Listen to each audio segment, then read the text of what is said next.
ഇന്നത്തെ വീഡിയോയിൽ നമ്മൾ സ്റ്റെബിലൈസേഷൻ ആണ് പറയുന്നത്. എന്തിനാണ് സ്റ്റെബിലൈസേഷൻ ചെയ്യുന്നത്? ഒരു വീഡിയോയിൽ എന്തെങ്കിലും ഷേക്കുകൾ ഉണ്ടെങ്കിൽ, അതായത് നമ്മൾ ക്യാമറയിലൊക്കെ ഷൂട്ട് ചെയ്യുമ്പം പലപ്പോഴും നമുക്ക് ട്രൈപോഡ് ഇട്ട് ചെയ്യാൻ പറ്റിയെന്ന് വരില്ല. ചിലപ്പം ക്യാമറയിലായാലും ഫോണിലായാലും ചെറിയൊരു ഹാൻഡ് ഷേക്കുകളും കാര്യങ്ങളൊക്കെ വരികയാണെങ്കിൽ, വലിയ കുലുക്കങ്ങളല്ല കേട്ടോ, ചെറിയ ചെറിയ ഷേക്കുകൾ വരികയാണെങ്കിൽ പുതിയ ക്യാമറകളിലൊക്കെ സ്റ്റെബിലൈസേഷൻ ഉണ്ട്. അത് തന്നെ സ്റ്റെബിലൈസ് ചെയ്യും കുറേയൊക്കെ ഫോണിൻ്റെ അകത്തുണ്ട്. പക്ഷേ നമ്മൾ അങ്ങനെ ചെയ്യാതെ, അതായത് സ്റ്റെബിലൈസേഷൻ കിട്ടാതെ ഒരു വീഡിയോ, അപ്പം ഞാൻ ഫസ്റ്റ് കാണിച്ച ഈ വീഡിയോ അല്ലേ, ഇതേപോലെ ഷേക്കൊക്കെ വരികയാണെങ്കിൽ നമുക്കതെങ്ങനെ മാറ്റാൻ നോക്കാം. അപ്പോൾ ആദ്യം വീഡിയോ ഇമ്പോർട്ട് ചെയ്യുക. ജസ്റ്റ് ഒന്ന് പ്ലേ ചെയ്ത് നോക്കി കഴിഞ്ഞാൽ അതിൻ്റെ അത് ചെറിയ ചെറിയ ഇവിടെ നിൽക്കണ്ട ഒരു എന്തോ എന്തോ പോലെ അല്ലേ, ഒരു കൃത്യമായൊരു മോഷൻ ഇല്ല, സ്റ്റക്കായി ജമ്പായി ഒക്കെയാണ് വരുന്നത്. അപ്പോൾ ഇങ്ങനെ വരുന്ന സമയത്ത് നമുക്ക് വീഡിയോയിൽ ക്ലിക്ക് ചെയ്ത് കഴിഞ്ഞിട്ട് നേരെ ഇൻസ്പെക്ടറിൻ്റെ അകത്ത് വരിക. അതിൻ്റെ താഴേക്ക് വന്ന് നമ്മൾ സ്റ്റെബിലൈസേഷൻ എന്ന് പറഞ്ഞ ഓപ്ഷൻ കാണാൻ വരും. കണ്ടോ, സ്റ്റെബിലൈസേഷൻ്റെ അകത്ത് ടിക്ക് ഇട്ട് കഴിഞ്ഞാൽ അവിടെ നമുക്ക് ഓട്ടോ സ്റ്റെബിലൈസേഷൻ ആയിരിക്കും ഉണ്ടാവുക. അപ്പോൾ അതിൻ്റെ വാല്യൂ ഡിഫോൾട്ടായിട്ട് കിടക്കുന്നത് കാണാൻ പറ്റും. അവിടെ ഡിഫോൾട്ടായിട്ട് 1 എന്നുള്ളൊരു വാല്യൂലായിരിക്കും കിടക്കുക. അങ്ങനെ വെച്ചുകൊണ്ട് നമുക്ക് ജസ്റ്റ് ഒന്ന് പ്ലേ ചെയ്ത് നോക്കാം എന്തെങ്കിലും മാറ്റം ഉണ്ടോ എന്ന്.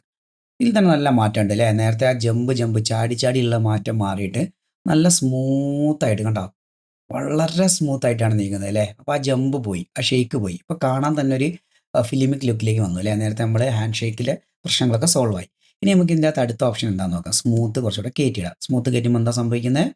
സത്യത്തിൽ ഇവിടെ എന്താ സംഭവിക്കുന്നത് വെച്ച് കഴിഞ്ഞാൽ സൂം ചെയ്ത് വെച്ചുകൊണ്ട് രണ്ട് ഭാഗത്തേക്ക് വരുന്ന ഷേക്കിനെ ബാലൻസ് ചെയ്യാണ്. ഓക്കെ അല്ലേ.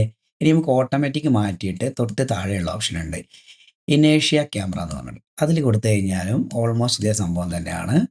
കുറച്ചും കൂടെ ഒന്ന് സ്മൂത്ത് ആവും. പിന്നെ നമുക്ക് ഇതിൻ്റെ വാല്യൂ കൂട്ടിയിട്ടാം സ്മൂത്തിൻ്റെ. കണ്ടോ, മറ്റേത് ഓട്ടോമാറ്റിക് എന്ന് പറഞ്ഞു കഴിഞ്ഞാൽ ഒന്നെങ്കിൽ ഇനേഷ്യ എടുക്കും, അല്ലെങ്കിൽ സ്മൂത്ത് ക്യാമറ എടുക്കും. ഇതിൽ രണ്ടിൽ ഏതോ ഒന്ന് എടുത്തിട്ടാണ് പുള്ളി ഓട്ടോമാറ്റിക്കായിട്ട് ചെയ്തിരുന്നത്. ഇപ്പോൾ ഇനേഷ്യ നമുക്ക് ചെയ്യാൻ പറ്റുമെങ്കിൽ ഇങ്ങനെ ചെയ്യാം.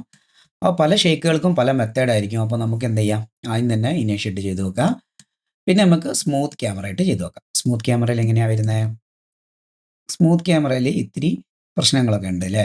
അപ്പോൾ അതിൻ്റെ അകത്ത് തന്നെ നമുക്ക് റൊട്ടേഷനെ കുറച്ചുകൂടെ സ്മൂത്ത് തന്നെ ചെയ്യാം, ട്രാൻസിഷൻ സ്മൂത്ത് ചെയ്യാം, സ്കെയിൽ ആയിട്ട് സൂമായിട്ട് വരുന്നതിനാണ് പ്രശ്നം വെച്ചാൽ അതിനെ സൂം ചെയ്യാം, അങ്ങനെയൊക്കെ സ്മൂത്ത് ചെയ്യാം. സൂം ചെയ്യല്ല കേട്ടോ, സ്മൂത്ത് ചെയ്യാം. അങ്ങനെയൊക്കെ സ്മൂത്ത് ചെയ്തിട്ട് കൊണ്ടുവരാം. പക്ഷേ ഇവിടെ എനിക്ക് തോന്നുന്നു ഈ ഒരു കണ്ടീഷനിൽ കണ്ടോ, ഇവിടെ ജമ്പാണ് വരുന്നത്. അപ്പോൾ നമുക്കിവിടെ സ്മൂത്ത് ക്യാമറയെക്കാളും ഇനീഷ്യ ക്യാമറയാണ് ബെറ്റർ ആയിട്ട് വരുന്നത് അല്ലേ. നേരത്തെ തന്നെ നമുക്ക് കാണാൻ പറ്റി. ഞാനൊന്ന് ഫുൾ സ്ക്രീൻ ആക്കിയിട്ട് പ്ലേ ചെയ്യാം.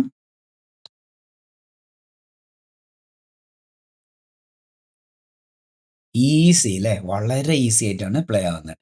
ഓക്കെ, അപ്പോൾ സ്റ്റെബിലൈസേഷൻ്റെ അകത്ത് കാര്യമായിട്ട് ഇത്രയേ ഉള്ളൂ. ഇതിനകത്ത് കൂടുതൽ സെറ്റിങ്സും കാര്യങ്ങളൊന്നും വരുന്നില്ല. അപ്പോൾ വീഡിയോസ് എന്തെങ്കിലും ഷേക്ക് ഉണ്ടെങ്കിൽ ഇതേപോലെ സ്റ്റെബിലൈസേഷൻ ചെയ്യുക. ചെറിയൊരു വീഡിയോ ആണ്. അപ്പോൾ നമുക്ക് അടുത്ത ക്ലാസ്സിൽ കാണാം. ബൈ.